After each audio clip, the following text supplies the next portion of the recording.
Get this done. Now's your window. You have the lowest interest rates in history. You have the lowest inventory in history.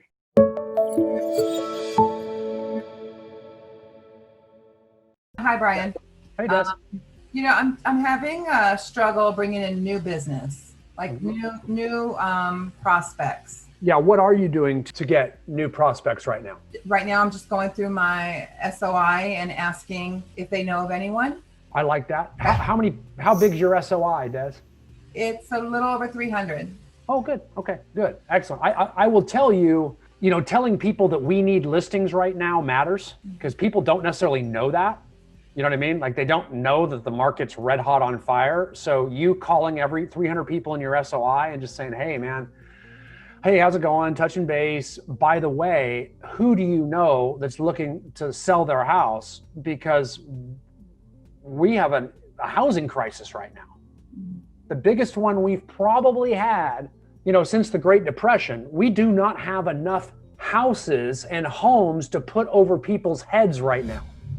So we need more listings. My whole office needs more listings. I was in a meeting this week with my entire company, you are right now, talking about how we all have buyers and there aren't enough houses for sale. So if you want to make the most money, now would be the time. There's no doubter about that. If you want to net the most proceeds, you put a house up for sale right now, you have the highest likelihood with these low interest rates, with no competition on the market, that you're going to get multiple offers that you can counter and drive up to the highest price possible. So that script is honest, it is true, and quite frankly, it needs to be said a little bit more. Like our economy needs that. Our country needs that. Like we need to let people know it's okay to do something, to leave your house right now, to sell real estate right now, to go out and look for it, to do something. It's okay to take action. This is unique because we've never ever had this type of market before, where we had to tell people it's okay to leave your house. It's okay to go look at a property. It's safe. We're trained to do this. We're deemed essential. The market's hot. It's also a very good time to do it. The only way we're going to have those conversations, Des, is you having them one-on-one. Because if you don't have it, it's not going to be another agent that has it. Because agents don't do this. Call their SOI and stay in contact with their past clients? Yeah, right. Very few of you guys do that. So you don't have to worry about that. But what you do have to worry about is that they go to they hang out with their friends or talk to somebody and somebody like that gives them some really highly intelligent information that they act upon. The economy is going crazy, the election, all these things that they can say to scare each other, but they don't understand how supply and demand works like we do. Thank you. Makes sense? They don't. Supply dominates demand. Does that make sense? A lot of people don't know that. In the supply and demand is the most important factor in determining the real estate market, at least the value of homes. However, if you're comparing supply versus demand, supply is 10 times more powerful than demand. For example, 25% of America lost their jobs this summer. So in theory, demand would go down a bit. Didn't feel like it. It's because supply was so low. Demand can go, but if supply is low, I don't know how you get demand as low as supply is right now. You know what I'm saying? Like that would be hard. There'd have to be some trend about living in the back of your car or something. I don't know how it would happen because right now nobody wants to sell. So it's very hard to get inventory. So the key is to get that out. And Des, I think that really will be news to a lot of people. And I think you're doing it because we need listings and we're trying to get the word. If you're trying to wait till next spring or something like that, that's a mistake financially. And I'll tell people that. I'll say, hey, you're the boss. I work for you. You want to sell this house in April of 2021? I'm there for you. I got you. However, it's my job to give you all the material information you need to make decisions about when you should sell, what price you should sell it for, to make all the important decisions, because that's those decisions you've got to make. So if you want my advice, it's always going to come on the financial side of things because I don't know how you feel. I don't know, your family's wants and needs are very specific to you. You can try to convey them to me and I will help. But the one part that I do know is I know financially when you buy or sell a house, that can matter. And I can tell you right now is the safest time to list your house for sale in the last, 80 years at least. It's never been safer that you'll get a good price above market than right now. So you notice how I use the word safe? So what I'll do, I use a thing called buzzwords. So when people have a decision to make, like this one, list in April or list in October. I'll use buzzwords to slowly steer my clients towards the right decision for their best interest through my buzzwords, or my keywords, I should say. I call it keyword backtracking. So what I'll do is I'll say, okay, so if we list now, it's the safe conservative play, because we know what happens right now. That thing's gone. You're picking prices. That's listings right now. Now more than ever, at least, relatively speaking. So that's the safe conservative play. If you try to wait till April, that seems like a huge dice roll to me. So we are not recommending that to our clients. In fact, I was in an office meeting with a ton of the agents in our office, which you are right now, where we all talked about advising our clients, get this done, now's your window. You have the lowest interest rates in history. You have the lowest inventory in history. Who knows what an election does? Who knows? I mean, there's so many freaking things that could change this perfect storm between now and April. You know what I mean? We've got COVID that could change it. We've got a presidential election that could change it. We've got all this stuff that could upset this perfect apple cart. Go. I know it's inconvenient. And if it's too inconvenient for you, like I said, I'm your guy in April too. I'm here for you. Only you can tell me how inconvenient it is. I'm going to try to tell you, do it now because I want you to have more money later. That's my job, is to look out for your finances. It's your job to look out for your feelings, your emotions, and what you want, like what is inside your heart and your soul. My job is to really watch out for that pocketbook. So that's what I'm going to tell you. How big is the inconvenience? That's a script for overcoming an objection to people that want to wait till after the holidays to buy or sell real estate. And you guys are starting to get some of those people, aren't you? You know, I want to see how this all settles out. I want to wait till after the election, wait till after the holidays, wait till COVID calms down. I see a lot of you smiling. That's because you've heard that. I just don't want to deal with it right now. That's how they always are. Okay, I get that, but hear me out first. Because my job is to look out for your best interests, and this is pretty material information. What do you think of this? Now it's your decision after hearing all the reasons why you should now. Can you guys give me other reasons why someone should list their home for sale now, before the holidays, well before the holidays, rather than wait till next spring when the market is supposedly hot because it's a spring market? I will say some of our listings that I've taken, and I hit 4 last month and 3 of them are under contract right now. And the biggest draw was their ability to purchase another home and take advantage of the low rate. So yes, 2 of them wanted to wait till next year to kind of see where things go. But the reality was that they were still going to purchase the next home. And why not take advantage of a 2-something or a 3-something and run with it from there? And by the way, we put their homes under contract within a week, so you had those things at play. And, that's what they were pretty excited about. I like that. What are some other objections that you're hearing about people wanting to wait, or some ways to overcome that? Give me more of them. Give me objection handlers. I love that, Philip. Thanks. I'll say just dig deeper in what they want, in terms of, this is a question I picked up from Masterminds today. And it's a shorter version of what I would get through, but is your home going to fit your needs for the next 5 years? And so a lot of times that, they're going to describe what they don't like about their home. And then, you're able to provide a home that could be a better fit for them, whether it's having extra space because of distance learning, working from home, downsizing from a 2-story down to a 1-story home, and taking advantage of Prop 60, Prop 90. That was something that helped a lot, is finding that motivation of what they would want in the next house. Got it. And in this case, the question is asking, how is your home going to fit your needs for the next 5 years? Ooh, I like that one. I see a lot of people writing. That tells me people are getting things. I don't know. Do you guys still write? You guys use pen? I use pens. I think they're great. You great. Oh, look at that. Yeah. Oh, okay. There we go. Okay. Look at all these. Yeah, we're low tech. We like to act like we're on Zoom, but we're all low tech. Yeah. Okay, so that's good. I love that one, Philip. Another good one. What else we got? Anybody else got one? Why now, not later? Why now? I want to wait. Why now, not later? I'll wait till after the holidays. Wait for that spring. I think it was Jody who said it a few weeks ago. She said, digging deep to find the motivation. I don't know if it was on this or at our office meeting call, but she said, just find the motivations, ask more questions.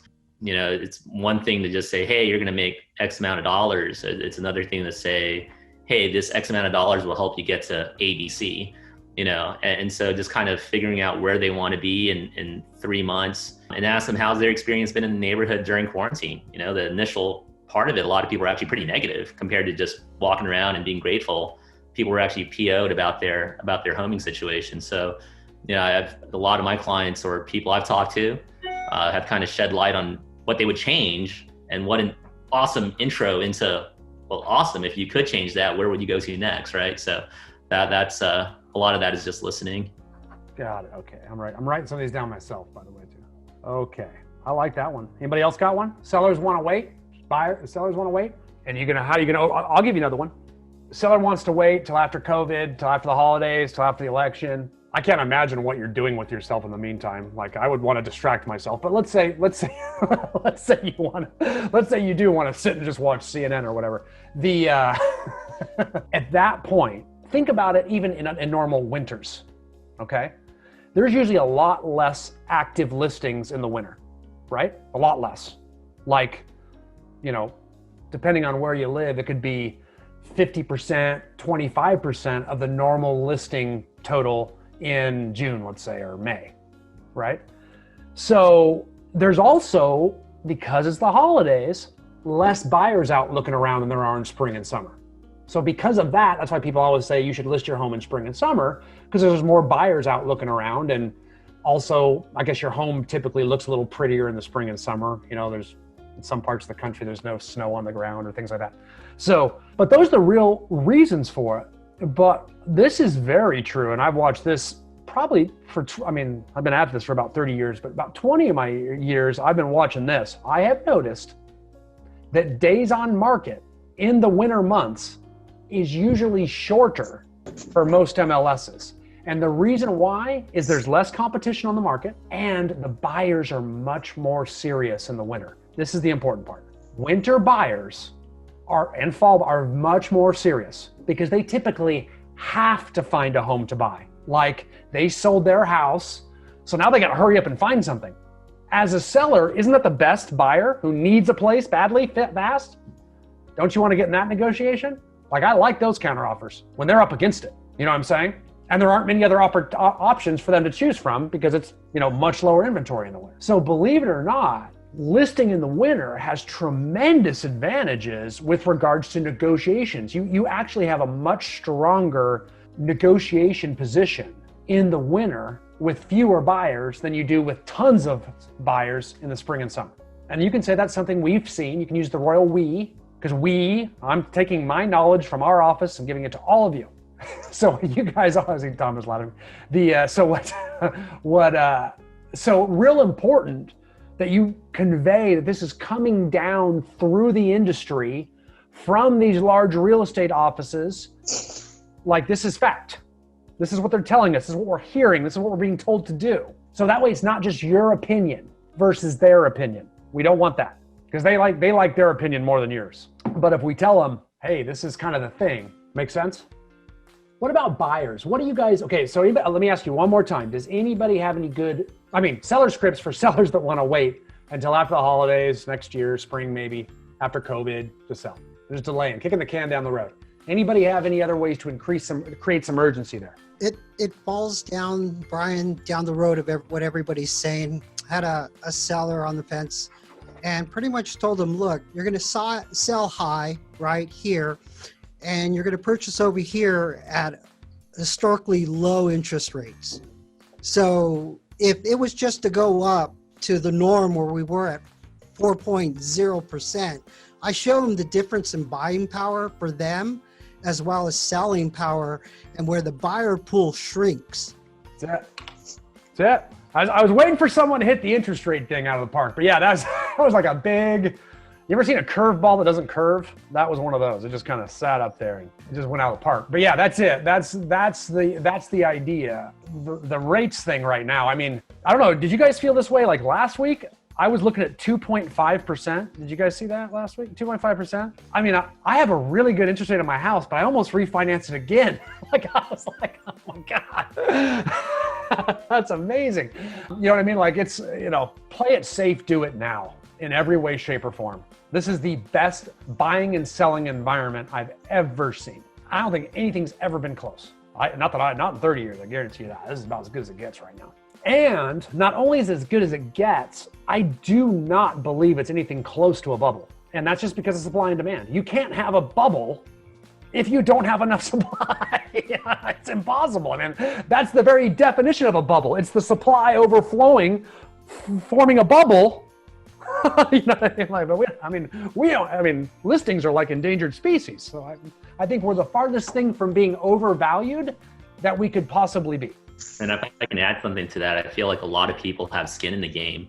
You know, even someone who's putting 3.5% plus their closing cost into buying a home, I'll tell you, I mean, I'm not an advocate that someone puts their entire life savings into a house, but people are doing it. And you know what, when you're all your chips are in, the market could cut in half, and you're not going to let that go. You're going to hold on and figure it out. I mean, that at least that's my conversation with my clients. If they are going to go all in with everything, I let them know, like, hey, in 2 years or a year or 5 years, your property value could drop. Are you going to short sale, or are you going to hang on and make it work? Oh no, Philip, we're going to make it work, right? But I really do feel that people will find a way to hang on. I mean, I put 20% into this house, and I'm like, okay, well, the market collapsed in the middle of COVID. You know what? We're not going anywhere. We're going to keep doing our thing. So, but those are just the real conversations, and I think people will have a harder time walking away from their home when they're in it for 20% or more, or their entire there's too much equity. Yeah, that's the thing. I mean, people have so much frequent equity. I don't think we've ever had more equity in our houses as Americans than we do right now. There's so much. The market go back 20%. I don't think that's going to cause foreclosures, because I mean, we can all sell our houses. I got a listing recently from a friend of my mom's, and they all bought their homes in 06, 07, 08, when you could buy it, just by breathing on a mirror.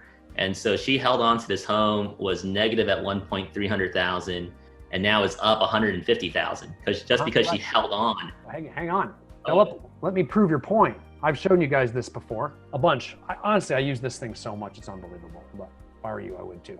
But I'm going to show it to you just because it proves that point. And boy, I'd be showing this to my clients in a really, really big way. But you can see here that. Move some stuff out of your way. You can see here, this is starting in like 1960, and this is average housing prices in America as they increase. And this was 2006-ish. And you can see the market started to go down into 2007, 2008, 9, and by 10, we're back up.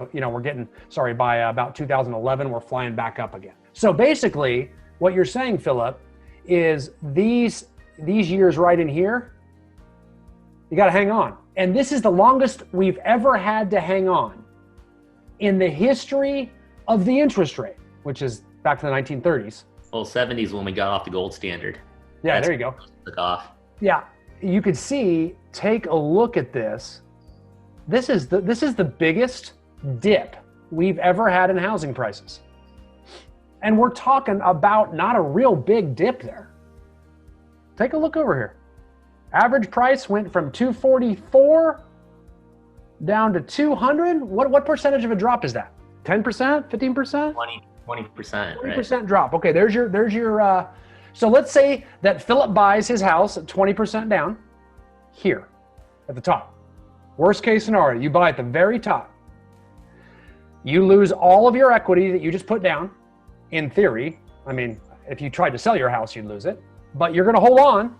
And all you need to do is hold on for 3 years, and you got your 20% back. This example that I'm showing you here is the worst it's ever been.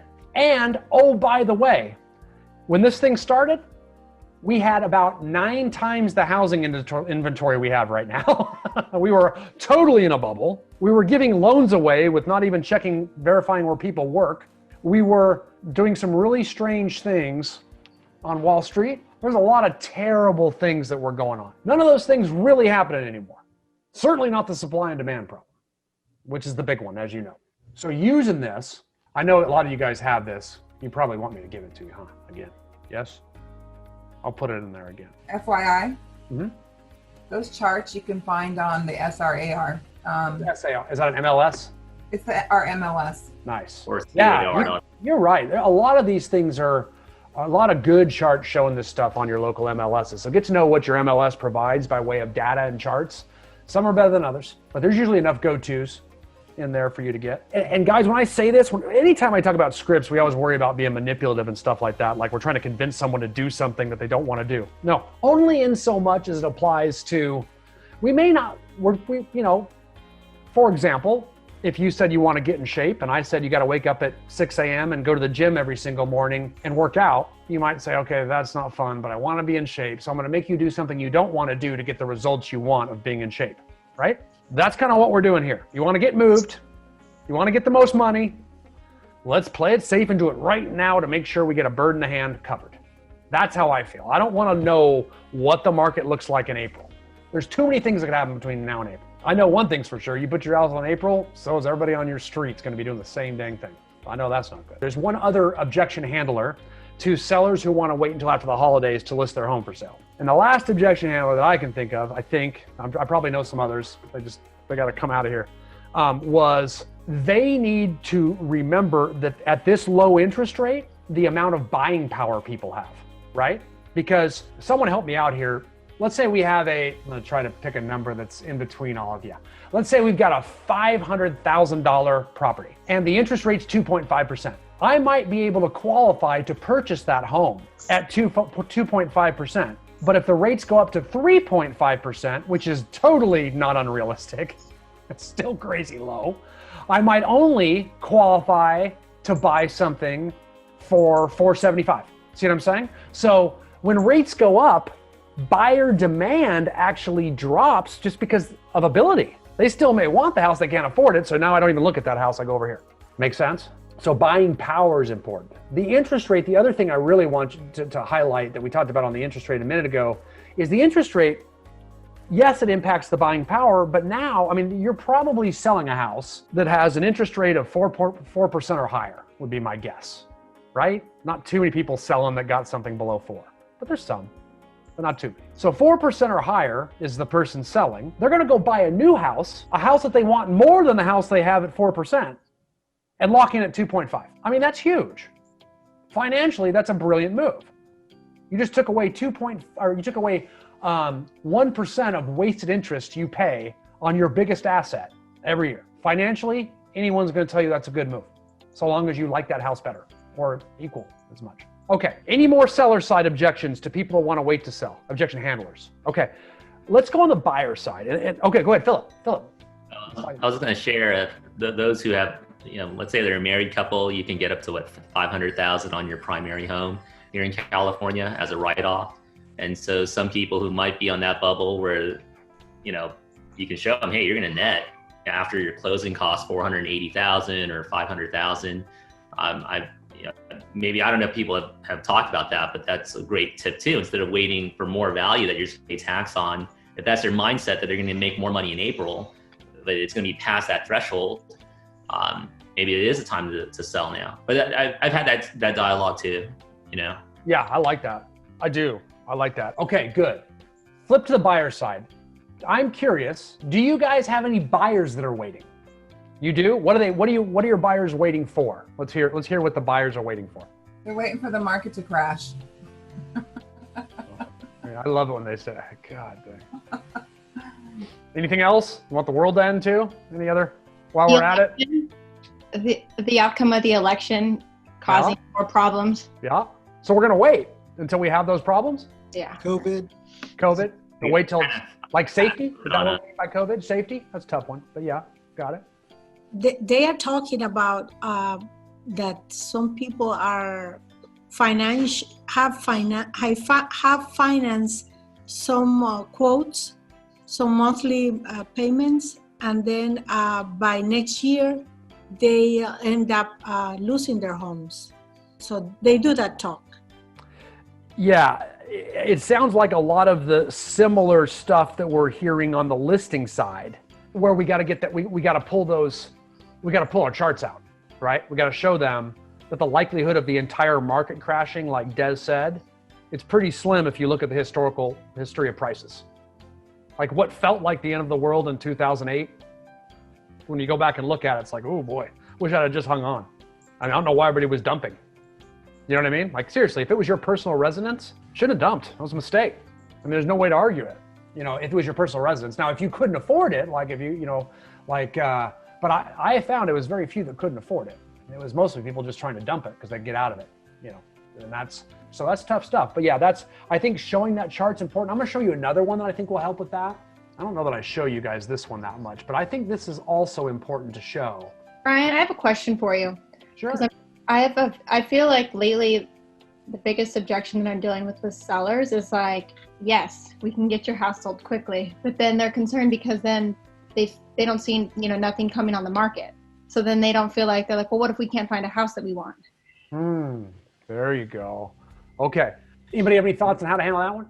And I just feel like right now, like I have 3 people that are just like on the fence about it, like ready to sell their house. But then they're like, well, we just haven't seen anything recently that we like. And it's like, I don't know if it's just something that they're just going to have to miss out on a couple to realize that they have to list their house before they find, because obviously no one's going to even look at an offer with a house that like needs to be listed, which I've explained, but I don't know if there's a better way, if you have better ideas on that. Yeah, it really starts up front. And they'll say, what'll happen is they'll say, I don't want to list my house until I can find a home to buy, right? Mm-hmm. So what I'm going to tell to that person is I'm going to say, hey, right now, if you find a home to buy, your house isn't even up for sale. My first question is, are you comfortable having 2 mortgages at once? My first question, got to know the answer to that. If they say yes, I'm like, hey, let's wait until you find a house, right? If they say no, that we can't qualify for that house till we sell the other one, or we don't want to pay 2 more, I'm gonna say, whoops, now we got a problem, because if you can't have 2 at once, then we absolutely cannot wait until you find the house. You notice how I'm not leaving any room in here to make a decision? Not in this market. No, because you can't. If I tell you that's okay because I'm this nice, people-pleasing realtor that just wants to be a yes guy, I'm like a doctor telling you, you know what? Marlboros aren't that bad of a cigarette. Just smoke the Marlboro Lights and cut it down to 2 packs a day, buddy. We're good. Fist bump. Let's have a shot and get out of here. Like, that's that doctor. That's you. You're just being nice, telling everybody what they want to hear. I'm not saying you, Spencer, but you get what I'm saying. Like, that's what happens if we don't tell them with absolute certainty by a professional that understands the process, that if we try to do it your way, there's a reason no one does it your way. And guess what? No one does it. Think about it. What percentage of homes in your MLS are going to get a property under contract with a contingency of selling their home first? I got a bunch of zeros going up. Mm-hmm. Maybe I'll even let you have 1%. I don't care. I still don't like working on 1% chances, right? Or even 10%. It's very few. If you look, there are very few contingencies happening unless you get up into the way high price stuff where there aren't many buyers competing. But other than that, if you're down in the normal ranks, if you do it that way, you're going to find a house you want. You're going to get all crazy and put your house up for sale, and you're not going to get the freaking house because you weren't ready to go. But if you put your house up for sale first, put a sign in the yard, and then have it listed, even that shows, okay, these people are close.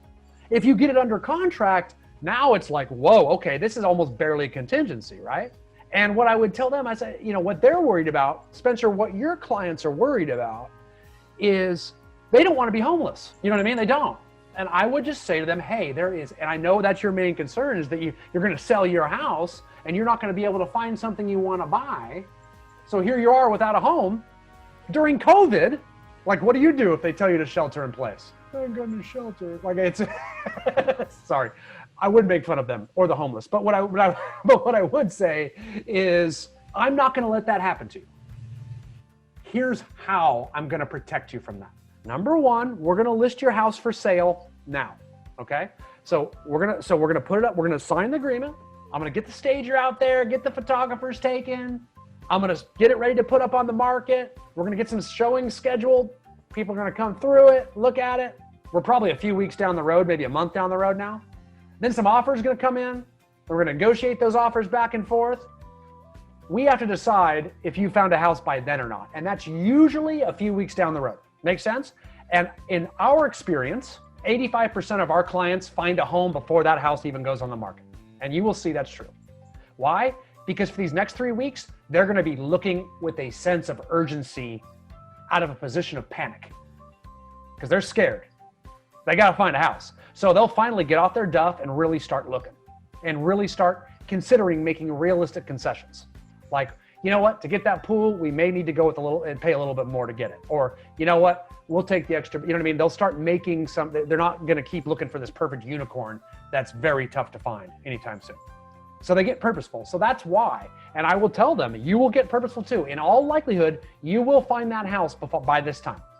But let's say you don't.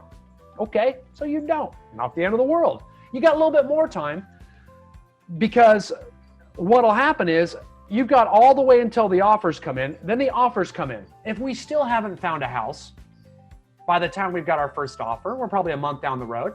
I can always put a seller's contingency on there. We'll sell it to you contingent upon us finding a replacement property. And guess what? Everybody lets you do that type of contingency. You know why? Because you're the freaking seller. And sellers can do whatever they want in this world. Never before have sellers had more power than right now. I could say, I want a seller contingency to find a replacement property, and I want you to wear a pink shirt for 3 weeks. Why? Because you're a buyer. That's why. Get in line. You're in a different social class than me, being elitist whenever I can. So it's the German, I don't know. So the point of the matter is, I want us focused on getting that house up for sale so we can get you moved. If we keep looking for houses without your house up for sale, you're going to keep getting disappointed, because you're going to keep missing out and possibly even miss out on your dream home because you weren't ready. The house finally came up for sale. You wanted to go get it. In you go with your contingent offer against those 3 other cash buyers. See why we don't do that, Spencer? Because they'll never get the house if they don't put the horse in front of the cart. Thank you for the horse metaphor. That helped. Yes. Oh, it's right. You're a horse girl. I like it.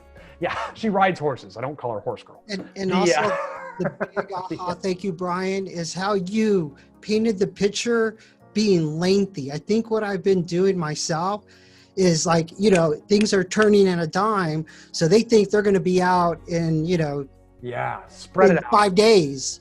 Right. I love how you painted that picture to be, don't worry, you got a month, and then you got another month. And then I love that. Thank you.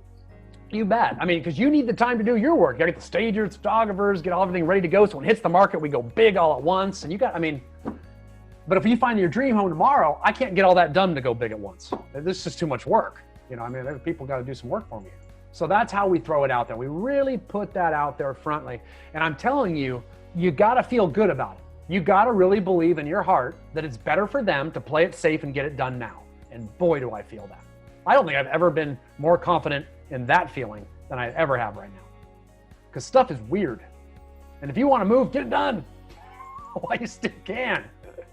I don't know what's going to happen next, but you might be like limited to a room in your house.